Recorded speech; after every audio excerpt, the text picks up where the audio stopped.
चकवाल में खोज ब्रांड को पहली बार मुतारिफ करवाया गया। MSDHQ Chakwal doctor Anjum Qadeer, dental surgeon doctor Ehtisham Naseer Malik और district coordinator doctor Ibrar Malik ने मुश्तरका इफ्तिताह किया। चकवाल से फ़ख्र न्यूज़ के नुमाइंदा खुसूसी आसिम कदीर की रिपोर्ट।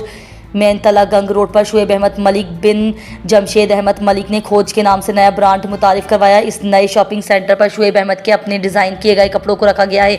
याद रहे कि खोज एक्सप्लोर मोर के नाम से खोले गए इस सेंटर के रूराबाज शुएब अहमद ने 7 साल फैसलाबाद में टेक्सटाइल फर्म में गुजारे, जहां फैशन एंड डिज़ाइनिंग में कोर्स मुकम्मल किया, फिर अपने डिज़ाइन किए गए कपड़ों का ऑनलाइन बिजनेस शुरू किया और आज बाज़ाब्ता तला गंग रोड पर सस्ते मयारी और नए ब्रांड के मलबूसात का इफ्तिताह किया। शुएब अहमद डॉक्टर अंजुम कदीर के खालाजाद और डॉक्टर एहतिशाम नसीर मलिक के फूफीजाद भाई हैं। चकवाल में पहली बार खोज का आउटलेट बनाया गया है। इफ्तिताही तकरीब में अनवर महमूद, आसिम कदीर, उसामा ज़हूर, साकिब कदीर, चेयरमैन मोहल्ला committee Rahmanabad, Malik Jamshed Ahmed, vice chairman मोहल्ला कमेटी सूबेदार महबूब, हमजा ज़हूर, खुर्रम कदीर, तारिक महमूद और डॉक्टर मुनीर अहमद के अलावा बरादरी व दीगर हल्का अहबाब ने शिरकत की। मौलाना इब्रार ने दुआ कराई और हाज़रीन ने खोज ब्रांड के इफ्तिताह की मुबारकबाद पेश की।